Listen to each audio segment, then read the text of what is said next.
अस्सलामुअलैकुम। आज के इस गुफ्तगू में खुशामदीद। आज हम ऑब्जेक्ट ओरिएंटेड प्रोग्रामिंग यानी ऊप्स के जो बुनियादी एलिमेंट्स हैं उन पर बात करेंगे। सॉफ्टवेयर डेवलपमेंट की दुनिया में ये कॉन्सेप्ट्स आप समझेंगे एक संगे मील की तरह हैं और आजकल की एप्लीकेशंस बनाने में इनका किरदार बहुत अहम है।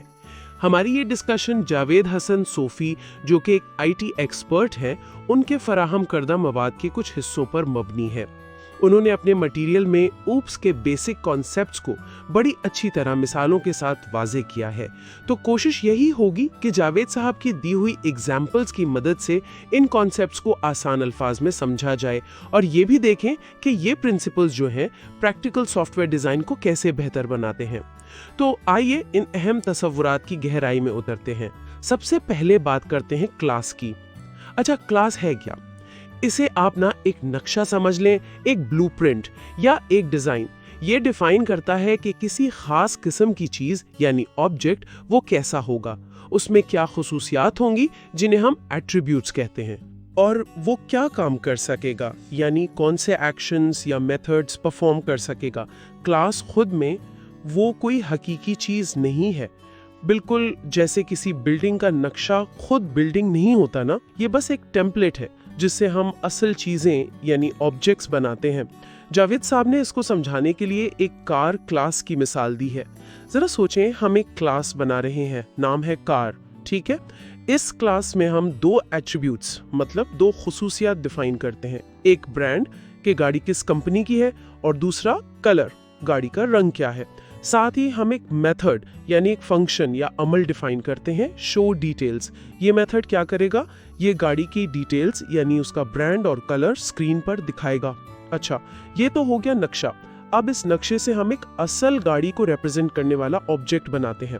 मिसाल के तौर पर हमने एक ऑब्जेक्ट बनाया कार 1। इसका ब्रांड हमने रखा है टोयोटा और कलर रेड।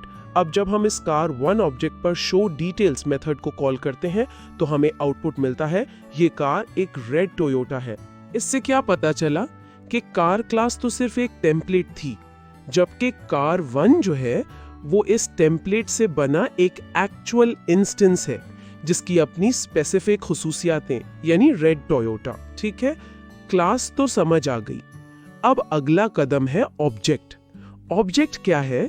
ये क्लास के ब्लूप्रिंट से बनने वाली एक, आप कहें कि एक हकीकी चीज है, एक एंटिटी।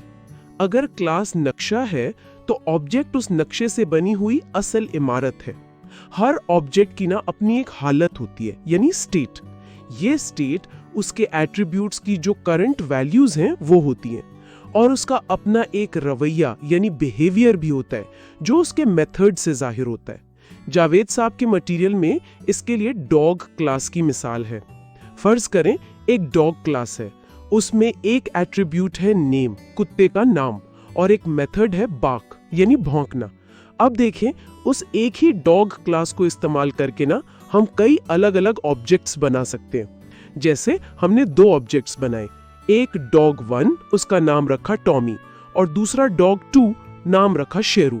अब ये दोनों ऑब्जेक्ट्स बने तो एक ही क्लास डॉग से हैं, लेकिन इनकी स्टेट मुख्तलिफ है ना? एक का नाम टॉमी, दूसरे का शेरू। तो जब हम डॉग 1.bark कॉल करते हैं तो आउटपुट आता है टॉमी भौंक रहा है, और जब डॉग 2.bark को कॉल करते हैं तो आउटपुट आता है शेरू भौंक रहा है। ये मिसाल बहुत अच्छे से दिखाती है कि एक क्लास से आप बहुत से ऑब्जेक्ट्स बना सकते हैं। हर एक की अपनी पहचान होगी, अपनी स्टेट होगी, लेकिन वो सब उस क्लास का बिहेवियर जैसे बार्क मेथड शेयर करेंगे। अच्छा जी, क्लास और ऑब्जेक्ट समझ लिए। अब सवाल ये है कि इन ऑब्जेक्ट्स का डेटा और इन पर काम करने वाले मेथड्स, इनको मुनज़्ज़म और महफूज कैसे रखा जाए। यहाँ पर इनकैप्सुलेशन का कॉन्सेप्ट आता है। इनकैप्सुलेशन का मतलब है डेटा यानी एट्रीब्यूट्स और वो मेथड्स जो इन डेटा पर काम करते हैं उन सबको एक सिंगल यूनिट में यानी क्लास के अंदर इकट्ठा कर देना, बंडल कर देना, एक कैप्सूल में बंद कर देना। इसका एक बहुत अहम पहलू है डेटा हाइडिंग, यानी क्लास के अंदरूनी डेटा को बाहर से डायरेक्ट एक्सेस से बचाना, प्रोटेक्ट करना। बाहर की दुनिया को सिर्फ उन मेथड्स से काम लेना चाहिए जो क्लास ने दिए हैं। अंदर क्या हो रहा है वो जानने की जरूरत नहीं होती। जावेद साहब ने इस कॉन्सेप्ट के लिए बैंक अकाउंट की मिसाल इस्तेमाल की है। तो एक बैंक अकाउंट क्लास है, उसमें दो एट्रीब्यूट्स हैं, एक ओनर यानी अकाउंट होल्डर का नाम और दूसरा बैलेंस यानी अकाउंट में कितने पैसे हैं। यहाँ बैलेंस से पहले जो दो अंडरस्कोर है ना, ये पाइथन में एक कन्वेंशन है, एक रिवायत। ये बताता है कि ये एट्रीब्यूट प्राइवेट समझा जाए, मतलब ये कि इसे क्लास के बाहर से बराह रास्त एक्सेस करने का इरादा नहीं है। पाइथन इसे सख्ती से इन्फोर्स नहीं करता, लेकिन ये प्रोग्रामर्स को इशारा देता है कि भाई इसको बाहर से मत छेड़ो। बैलेंस को मैनेज करने के लिए क्लास के अंदर मेथड्स दिए गए हैं, एक डिपॉजिट मेथड जिससे पैसे जमा करवा सकते हैं और एक शो बैलेंस मेथड जिससे मौजूदा बैलेंस पता चलता है। मिसाल में अली के नाम से एक अकाउंट ऑब्जेक्ट बनाया गया जिसका स्टार्टिंग बैलेंस 1000 था। फिर डिपॉजिट मेथड इस्तेमाल करके 500 रुपए और जमा करवाए गए। अब जब account.showBalance मेथड कॉल किया गया तो आउटपुट आया अली का बैलेंस 1500 है। ये मिसाल इनकैप्सुलेशन को बिल्कुल वाज़ेह करती है। अकाउंट का डेटा, ओनर, बैलेंस और इस पर होने वाले ऑपरेशंस डिपॉजिट, शो बैलेंस सब एक साथ क्लास में बंद हैं और जो सेंसिटिव इंफॉर्मेशन है जैसे बैलेंस, वो बाहर की डायरेक्ट मुदाखलत से महफूज है। आप बाहर से यूं नहीं कर सकते कि account.balance = 5000। ऐसा करना नहीं चाहिए, बल्कि आपको डिपॉजिट जैसे जो मेथड्स दिए गए हैं उनके जरिए ही काम करना है, जो शायद अंदर कोई चेक्स भी लगा रहे हों। इससे डेटा की इंटेग्रिटी यानी सालमियत बरकरार रहती है। अगला कॉन्सेप्ट है पॉलीमॉर्फिज्म।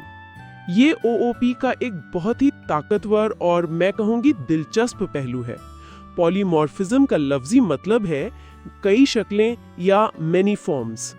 प्रोग्रामिंग में इसका मतलब है कि एक ही नाम, जैसे किसी मेथड का नाम, वो मुख्तलिफ हालात में, मुख्तलिफ कॉन्टेक्स्ट्स में अलग अलग तरह से बिहेव कर सकता है, यानी one name many forms.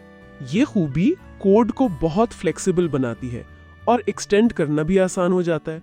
Source में इसके वजाहत के लिए डॉग और कैट क्लासेस की मिसाल है। फर्ज करें हमारे पास एक डॉग क्लास है, इसमें साउंड नाम का एक मेथड है जो बार्क प्रिंट करता है। इसी तरह एक कैट क्लास है, इसमें भी साउंड नाम का ही मेथड है, लेकिन ये म्याऊ प्रिंट करता है। गौर करें, मेथड का नाम दोनों ने बिल्कुल एक है, साउंड, लेकिन उनका काम, उनका आउटपुट वो मुख्तलिफ है, जो कि इस क्लास की टाइप के मुताबिक है।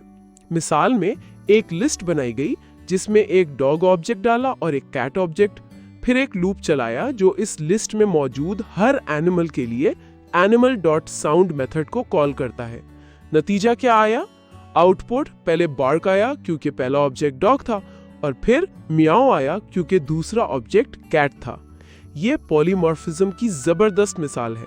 हमने लूप में हर ऑब्जेक्ट को अलग अलग नहीं कहा कि तुम भौंको या म्याऊ करो, हमने सिर्फ एक कॉमन कमांड दी, साउंड, और हर ऑब्जेक्ट ने अपनी किस्म के मुताबिक खुद ही सही काम किया। इसका असल फायदा तब होता है जब आपके पास बहुत सी किस्म के ऑब्जेक्ट्स हो, मसलन मुख्तलिफ जानवर या मुख्तलिफ गाड़ियाँ या मुख्तलिफ शेप्स, और आप इन सब पर एक ही जैसा अमल करना चाहते हो, जैसे मूव, ड्रॉ या कैलकुलेट एरिया। पॉलीमॉर्फिज्म आपको ये सहूलत देता है कि आप एक जनरल इंटरफेस इस्तेमाल करें और हर ऑब्जेक्ट अपने खास अंदाज में रिस्पॉन्स दे। ओओपी का एक और बुनियादी स्तून है इनहेरिटेंस। जैसा नाम से ही जाहिर है, विरासत। इनहेरिटेंस एक ऐसा मैकेनिज्म है जिससे एक क्लास, जिसे हम चाइल्ड क्लास या सब क्लास कहते हैं, वो किसी दूसरी क्लास यानी पेरेंट क्लास या सुपर क्लास की प्रॉपर्टीज और मेथड्स को इनहेरिट कर सकती है, वर्से में ले सकती है। इसका सबसे बड़ा फायदा है कोड रीयूजेबिलिटी, यानी कोड का दोबारा इस्तेमाल। अगर कई क्लासेस में कुछ कॉमन खसूसियात और अफ़ाल हैं तो उन्हें एक पेरेंट क्लास में डिफाइन कर दिया जाता है, फिर चाइल्ड क्लासेस उन्हें बस इनहेरिट कर लेती हैं। इससे कोड लिखने में वक्त बचता है, कोड को मेंटेन करना आसान होता है और क्लासेस के दरमियान एक हायरार्की, एक दर्जाबंदी बन जाती है। जावेद साहब ने इससे व्हीकल पेरेंट क्लास और कार चाइल्ड क्लास की मिसाल से समझाया है। फर्ज करें एक जनरल व्हीकल क्लास है, इसमें एक शो मेथड है जो बताता है कि ये एक गाड़ी है। अब हम एक ज्यादा स्पेसिफिक क्लास बनाते हैं, कार। हम चाहते हैं कि कार में व्हीकल वाली सारी बातें तो हों, लेकिन कुछ अपनी इजाफी चीजें भी हों। तो हम कार क्लास को व्हीकल क्लास से इनहेरिट करवाते हैं। पाइथन में ये ऐसे लिखते हैं, क्लास कार व्हीकल। इस इनहेरिटेंस की वजह से कार क्लास को व्हीकल का शो मेथड खुद ब खुद मिल गया। इसके अलावा कार क्लास अपना एक खास मेथड ड्राइव भी डिफाइन करती है, जो बताता है कार चल रही है। अब जब हम कार क्लास का ऑब्जेक्ट बनाते हैं, मसलन माई कार, तो हम उस पर mycar.show कॉल कर सकते हैं। ये मेथड उसे पेरेंट से विरासत में मिला है। इसका आउटपुट होगा ये एक व्हीकल है। और जब हम mycar.drive कॉल करते हैं, जो कि कार का अपना मेथड है, तो आउटपुट आता है कार ड्राइव हो रही है। ये है इनहेरिटेंस की ताकत। कार ने व्हीकल की फंक्शनैलिटी को रीयूज किया और अपनी स्पेशलाइजेशन भी ऐड कर ली। उसके बाद आता है डेटा एब्स्ट्रैक्शन का कॉन्सेप्ट। एब्स्ट्रैक्शन का बुनियादी मकसद है पेचीदगी को छुपाना और सिर्फ जरूरी तफसील, एसेंशियल फीचर्स को यूजर के सामने लाना। यूजर को सिर्फ ये जानना है कि कोई ऑब्जेक्ट क्या करता है, ये नहीं कि वो ये काम अंदर कैसे करता है। रोजमर्रा की मिसाल लें तो जब हम गाड़ी चलाते हैं, हम एक्सेलरेटर, ब्रेक, स्टीयरिंग इस्तेमाल करते हैं। हमें ये जानने की जरूरत नहीं कि इंजन में कंबशन कैसे हो रहा है, फ्यूल कैसे इंजेक्ट हो रहा है। ये सब अंदरूनी डिटेल्स हमसे छुपी हुई हैं, एब्स्ट्रैक्टेड अवे हैं। प्रोग्रामिंग में एब्स्ट्रैक्शन हमें ऐसे इंटरफेसेस बनाने में मदद देता है जो इस्तेमाल में आसान हो और अंदर की कॉम्प्लेक्सिटी को हाइड करें। एब्स्ट्रैक्ट क्लासेस और इंटरफेसेस इस काम के लिए अहम टूल्स हैं। पाइथन में ABC मॉड्यूल है, यानी एब्स्ट्रैक्ट बेस क्लासेस, जो इस मकसद के लिए इस्तेमाल होता है। एब्स्ट्रैक्ट क्लास वो होती है जिसका आप बराहे रास्त ऑब्जेक्ट नहीं बना सकते। ये एक तरह से ब्लूप्रिंट का काम करती है कि जो भी क्लास उसे इनहेरिट करेगी, उसे कुछ खास मेथड्स लाजमन डिफाइन करने होंगे। जावेद साहब की मिसाल में एक एब्स्ट्रैक्ट क्लास शेप है और एक कॉन्क्रीट क्लास सर्कल।